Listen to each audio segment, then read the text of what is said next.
Assalamualaikum warahmatullahi wabarakatuh.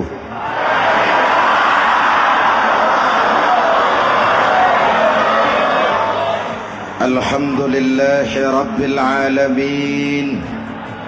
Wassalatu wassalamu ala ashrafil mursalin Sayyidina wa maulana Muhammadin wa ala alihi wa sahbihi ajmain, amma ba'du.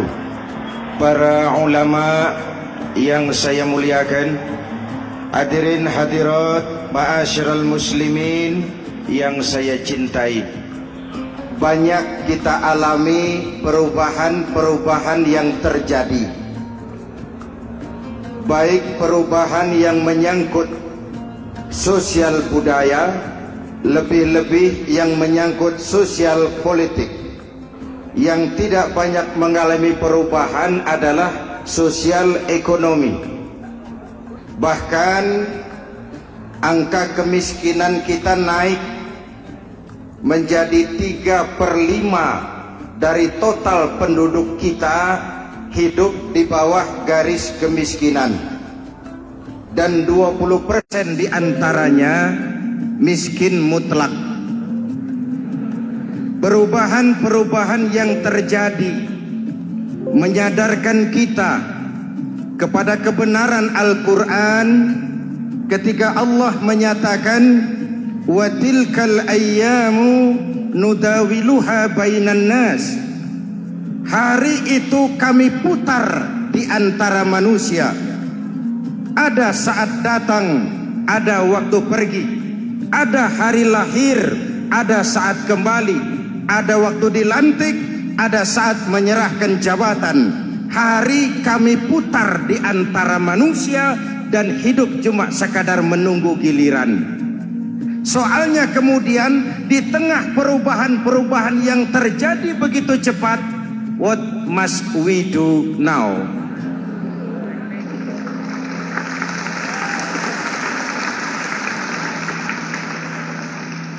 Saya juga ngerti itu. Yang penting kan penampilan. Saudara-saudara kaum muslimin di seluruh tanah air, jadi pemimpin adalah pelayan bagi orang yang dipimpinnya. Oke lah, perbaikan ekonomi, pembukaan lapangan kerja baru, kita serahkan kepada pemerintah, karena kita percaya mereka orang-orang terpilih belaka yang dipilih dengan kepercayaan akan mampu membawa rakyat keluar dari kesulitan. Amin. Tugas kita sekarang di zaman susah meluruskan akidah. Jangan sampai mbah dukun yang naik ke permukaan. Betul? Islam misinya yang pertama membebaskan manusia dari kemusyrikan. 13 tahun Rasul berjuang di Mekah, menanamkan akidah, meluruskan keyakinan, membentuk iman. 13 tahun membebaskan manusia dari belenggu kemusyrikan. 13 tahun menanamkan la ilaha illallah Muhammadur Rasul dengan seluruh konsekuensinya. Kalau saya yakin tidak ada Tuhan selain Allah, saya tidak akan minta tolong kecuali hanya kepada Allah. Saya tidak akan pernah takut kecuali hanya kepada Allah. Saya tidak akan menggantungkan hidup kecuali hanya kepada Allah. Saya tidak akan minta rizki kecuali hanya kepada Allah. Saya tidak akan melarikan persoalan kecuali hanya kepada Allah. Kalau konsekuen dengan keyakinan ini, mbah dukun nggak dapat tempat.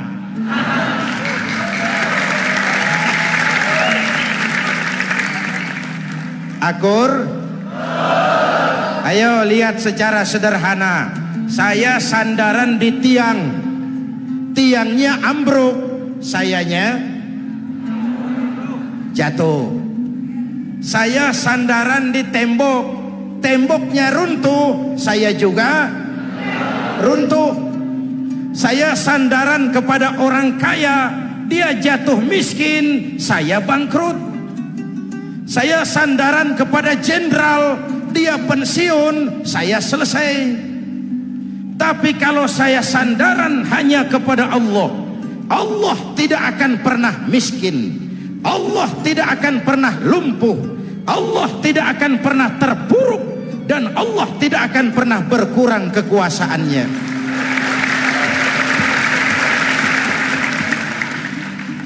Maka umat Islam, sesulit apapun zaman yang kita hadapi, Allah juga tempat kita bersandar. Jelas? Selama ini kita iman dalam ucapan, tapi sekuler dalam perbuatan. Di masjid ada Allah, di kantor Allah tidak ada, maka korupsi merajalela.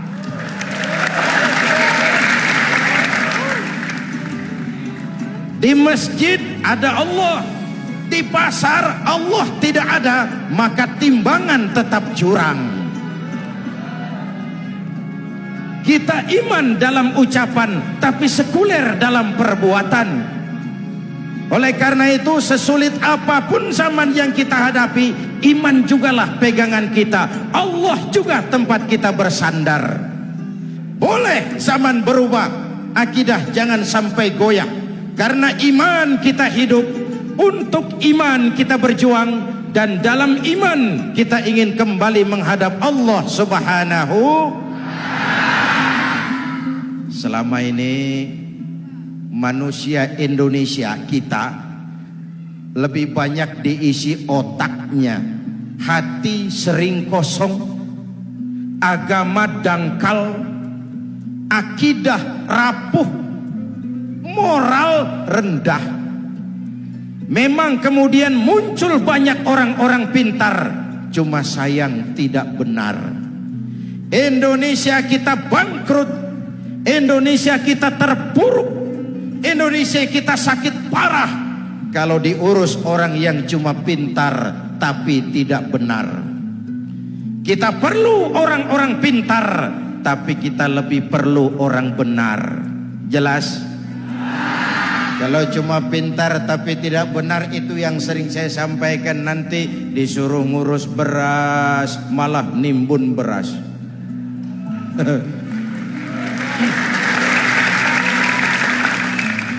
Disuruh ngurus laut malah jadi bajak laut.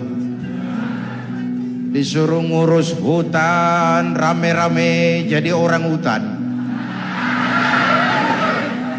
Jutaan hektar hutan Indonesia kita ini merupakan kekayaan sumber daya alam kita yang harus digunakan bagi sebesar-besar kemaslahatan rakyat. Yang disuruh ngurus hukum malah bikin hukum seperti pisau, tajam ke bawah, tumpul ke atas. Jangan heran lalu di masyarakat muncul street justice, pengadilan jalanan, sebagai refleksi dari ketidakpuasan melihat sikap hukum yang sangat berpihak. Kalau yang kecil salah, hukum cepat-cepat ditegakkan.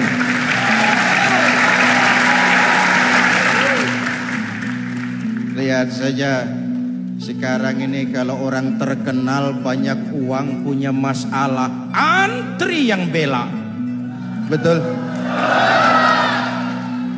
Tapi saudara lihat si Marsinah di Jawa Timur, si Sengkon dan Karta di Jawa Barat, si Udin Bernas wartawan Jogja terseok-seok mencari keadilan, sampai hari ini urusannya masih remeng-remeng. Kenapa bisa begitu? Jawabannya sederhana, tidak ada fulus. Ada fulus mulus, tidak ada fulus manfus. Betul? Jangan sampai para penegak hukum kita terjebak pada lagu baru, maju tak gentar membela yang bayar. Biar bertentangan dengan nurani, biar bertentangan dengan public opini, biar bertentangan dengan rasa keadilan. Siapa yang bayar itulah majikan. Mau benar atau salah, belain terus. Kalau seperti inilah hukum kita, mafioso keadilan akan tetap gentayangan. Hadirin yang saya hormati, 13 tahun beliau berjuang di Mekah, meluruskan keyakinan, memantapkan akidah, meneguhkan iman. Dari situ segalanya dimulai, dan ke situ segalanya akan menuju. Intan paling mahal, mutiara paling berharga, tidak lain adalah nilai-nilai keimanan. Kalau itu sudah tergadai, apalagi yang bisa kita banggakan dalam kehidupan ini? Kita merasa harta kita berharga, belum ada artinya ketimbang iman. Kedudukan kita punya nilai pun belum ada artinya ketimbang dengan nilai-nilai keimanan. Itu intan paling mahal, itu mutiara paling berharga. Harta baru ada manfaatnya kalau dilandasi dengan iman.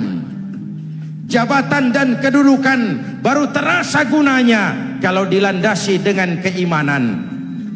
Kalau jabatan lepas dari iman, yang akan lahir Fir'aun baru.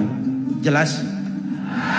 Kalau harta terlepas dari iman, yang akan muncul adalah konglomerat Korun.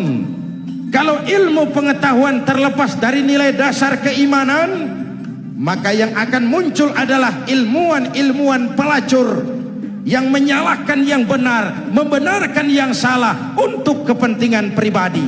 Dan kondisi seperti itu tidak akan membuat kita makin sehat.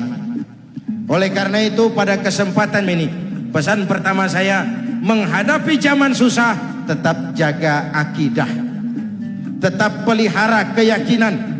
Kesulitan bukan untuk ditakuti, untuk diatasi. Hidup adalah kerja keras, bukan keajaiban. Perubahan tidak akan datang hanya dengan simsalabim abragadabra. Perubahan tidak akan muncul hanya dengan berandai-andai.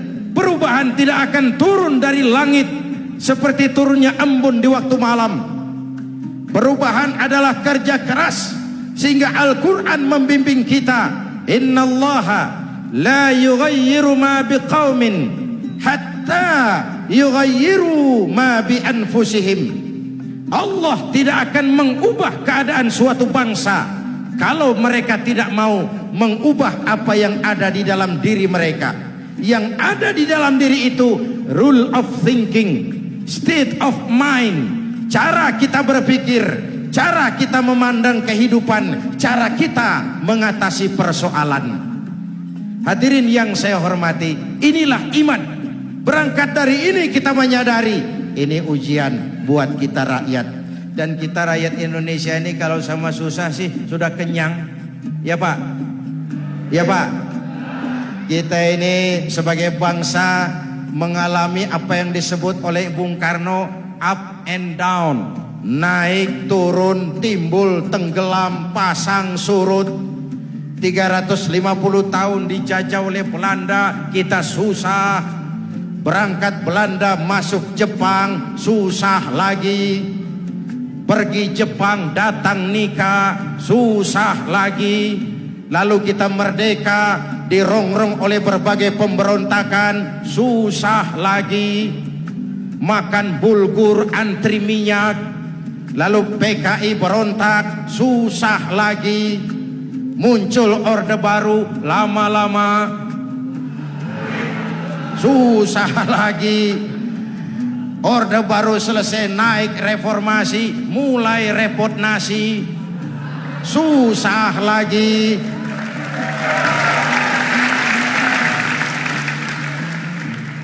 Kalau susah kita ini sudah akrab, sudah intim. Mestinya kalau sudah susah seperti itu, jangan salah sikap menyikapi kesusahan.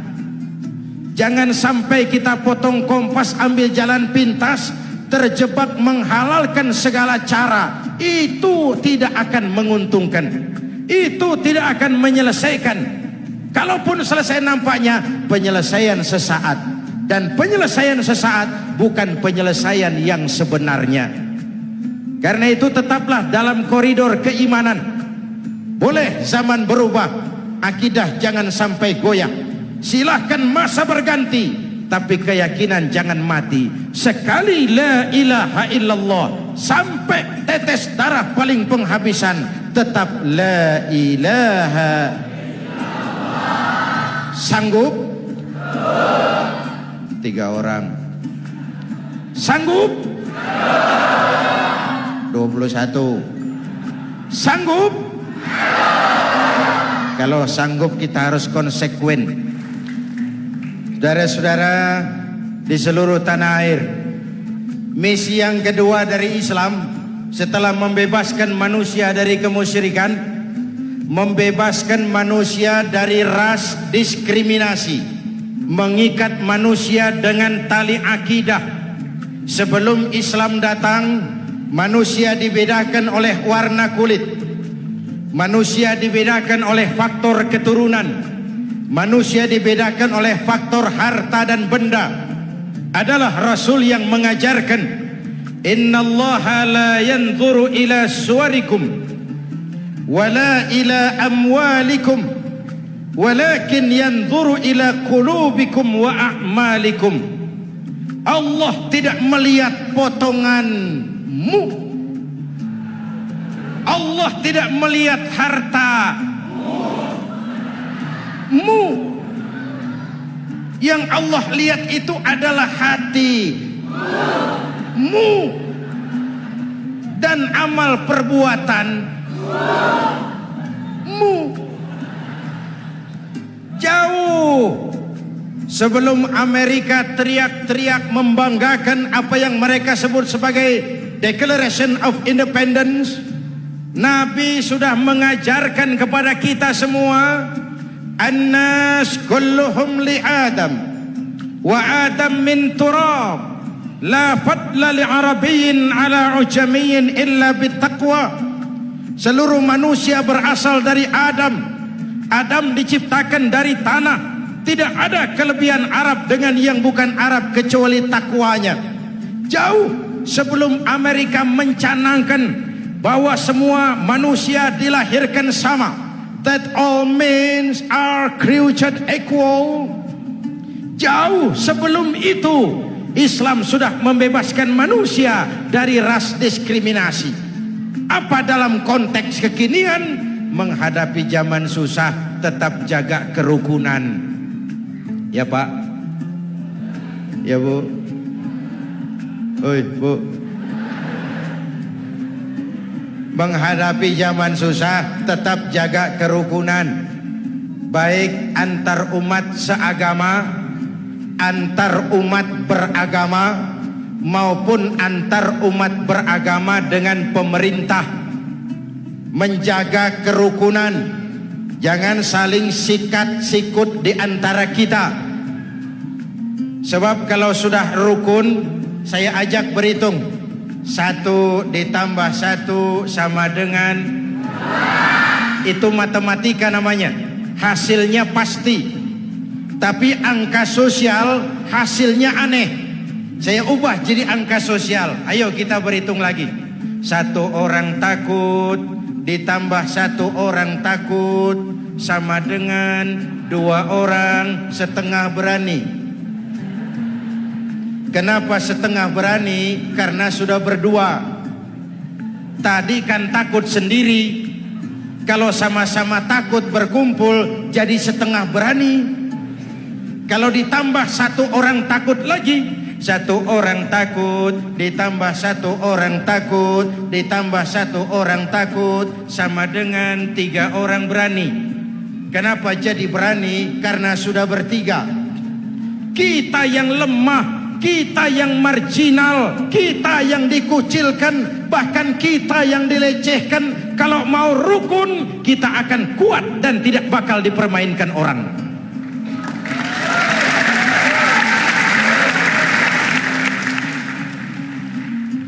Tapi kalau rukunnya yang satu mau menikam yang lain, saya ajak berhitung lagi. Yuk berhitung yuk. 1 ekor ayam ditambah 1 ekor musang sama dengan 1 ekor musang. Kemana ayamnya? Dimakan musang. Betul nggak nih hitungan? Ayo kita hitung lagi. 1 ekor ayam ditambah 1 ekor musang sama dengan 1 ekor musang. Kemana ayamnya? Dimakan musang. Jadi kalau kita suka kumpul dengan orang yang mau makan kita, selesailah kita.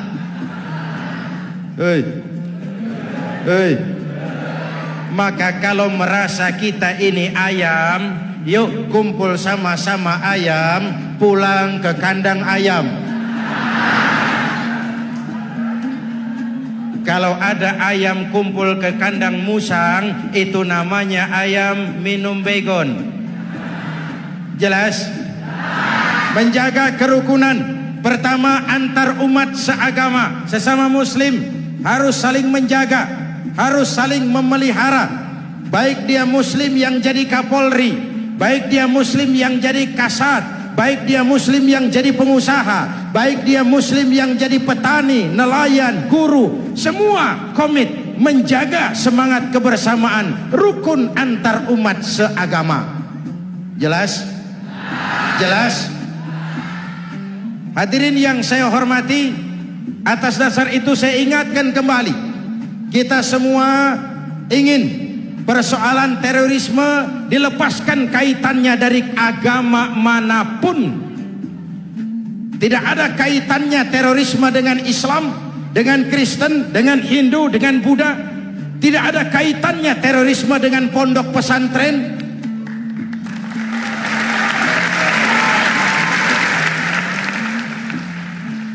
Jangan sampai pesantren jadi kambing hitam. Karena sejak zaman penjajahan, pesantren sudah terbukti memberikan kontribusi bagi perjuangan memerdekakan rakyat Indonesia.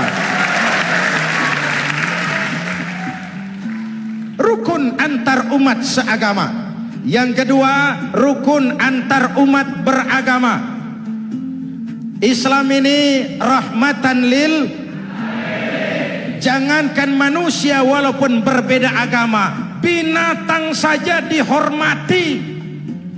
Ada hadis, fa iza zabahtum fa ahsinuz zibhata. Kalau kamu menyembelih hewan, sembelihlah dengan cara yang terbaik.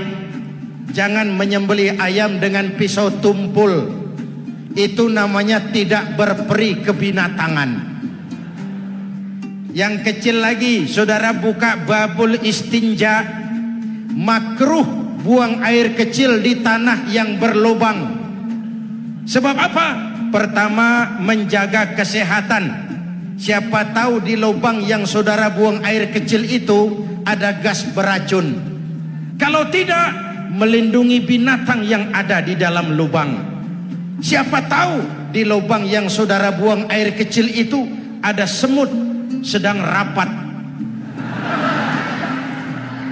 membahas terorisme.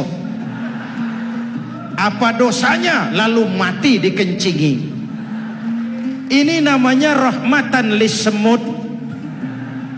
Binatang saja dilindungi. Maka perbedaan agama tidak harus menyebabkan kita bertolak belakang. Perbedaan agama bukan alasan untuk saling bermusuhan. Apalagi kita sudah menyadari tentang kemajemukan kita, tentang kebinekaan kita, tentang keragaman kita. Rukun antar umat beragama. Saling menghormati, saling menghargai, tapi tetap dalam batas lakum dinukum. Lalu rukun antar umat beragama dengan pemerintah. Hadirin yang saya hormati, yang benar kita dukung, yang salah kita perbaiki dan kita tegur menurut cara-cara yang diajarkan oleh agama kita. Dan sholat berjamaah, pendidikan bernegara yang paling bagus. Tadi kita sholat ada imam, ada makmum, betul? Makmum wajib ikut imam kalau imam benar sholatnya. Rakyat wajib ikut pemimpin kalau pemimpin benar mimpinnya. Masyarakat Islam ini loyal. Masyarakat Islam ini bukan pemberontak. Masyarakat Islam ini taat dan setia. Kapan? Kalau imamnya benar. Imam takbir, makmum. Imam ruku, makmum. Imam i'tidal, makmum. I'tidal. Imam sujud, makmum. Tapi kalau imam keliru, mestinya imam ruku malah sujud. Salah imam ini. Tegur. Siapa yang wajib negur? Makmum yang sop terdepan. Anggota DPR.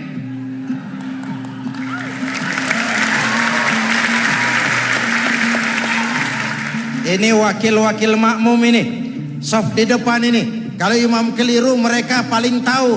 Ngomong. Tegur. Bagaimana negurnya? Ada aturan main. Mestinya ruku, imam sujud. Salah ini imam. Subhanallah. Kan begitu negurnya. Betul? Tidak boleh juga imam keliru, makmum emosi. Main pegang. Woi, makmum salah. Hoi. Kacau sholat. Betul? Anggota dewan ini, soft di depan. Itu kalau imam keliru. Satu saat imam buang angin. Namanya manusia bisa buang angin toh. Apa makmum lalu berkata, demi kesetiaan saya kepada imam, imam buang angin, saya lebih keras lagi. Itu namanya fanatisme buta, loyalitas yang goblok. Imam buang angin, minggir. Iyyaka na'budu wa iyyaka nasta'in. Sampai situ imam buang angin, minggir imam. Lalu saf yang di depan maju. Tidak usah bikin solat baru, teruskan pekerjaan imam. Ihdinas siratal mustaqim. Teruskan. Kenapa? Kalau bikin solat baru lagi, nanti buang angin lagi. Bikin lagi solat. Kapan selesainya solat? Kapan selesainya membangun negara ini? Yang penting imam tahu diri, buang angin, minggir.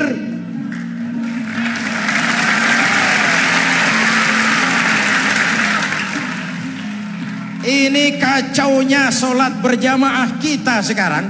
Kacaunya negeri kita sekarang. Banyak imam sudah buang angin, gengsi. Dia aja merasa nggak punya salah. Dikasih tahu sama makmum, imam tadi buang angin ya, malah jawab sedikit. Apa kalau sedikit lalu tidak batal sholat itu?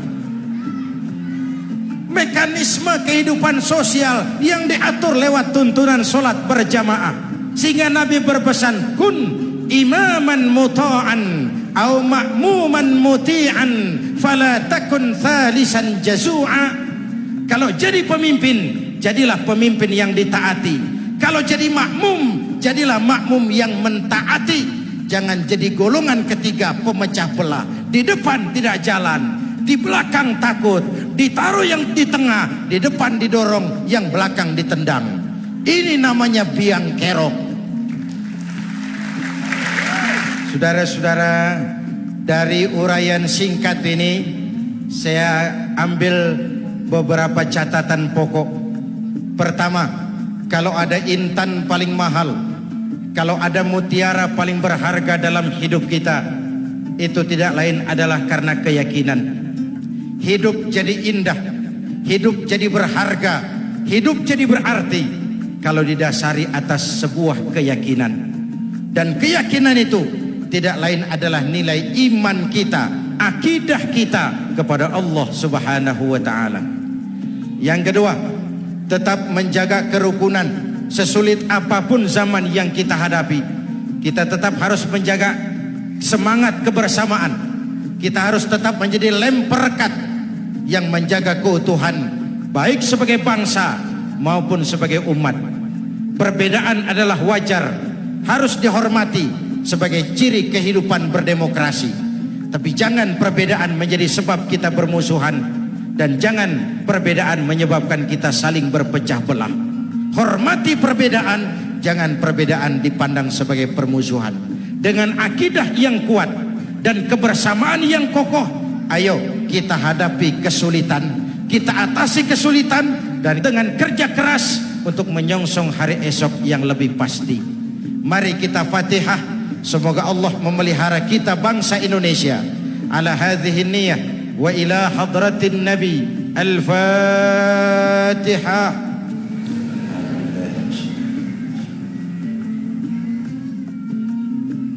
Iyyaka na'budu wa iyyaka nasta'in. Shiratal mustaqim. Shiratal ladzina an'amta 'alaihim. Bismillahirrahmanirrahim. Amin. Alhamdulillah Rabbil Alamin. Allahumma salli wa sallim mubarak ala Sayyidina Muhammadin wa ala alihi wa sahbihi ajma'in. Allahumma Rabbana taqabbal minna salatana wa siyamana wa qiyamana wa takhassu'ana wa ta'abbudana wa tammim taksirana ya arhamar rahimin. Allahumma aslih man fi salahihi salahul muslimin. Allahumma ahlik man fi halakihi salahul muslimin. Allahumma Rabbana la tu'akhizna in nasina aw akhtana. Rabbana wa la tahmil alaina isran kama hamaltahu ala alladhina min qablina. Rabbana wa la tuhammilna ma la taqata lana bih wa'fu anna waghfir lana warhamna anta maulana fansurna 'alal qaumil kafirin.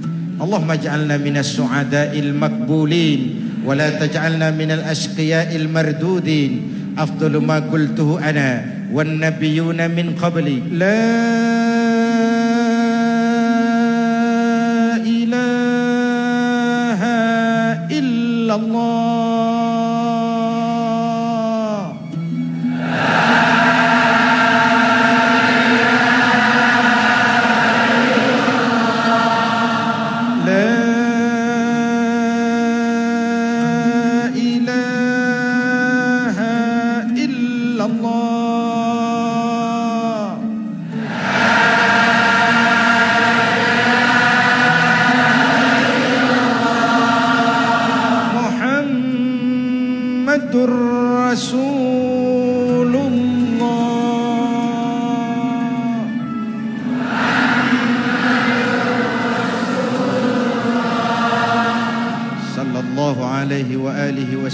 كلمة حق عليها نحيا وعليها نموت وعليها وبها نبعث إن شاء الله من الآمنين من الآمنين من الآمنين رحمتك يا أرحم الراحمين. صلى الله على سيدنا محمد وعلى آله وصحبه أجمعين. أنا ربك رب العزة عما يصفون. سلام على المرسلين والحمد لله رب العالمين. Jumpa lagi di lain kesempatan insyaallah. Wassalamualaikum warahmatullahi wabarakatuh.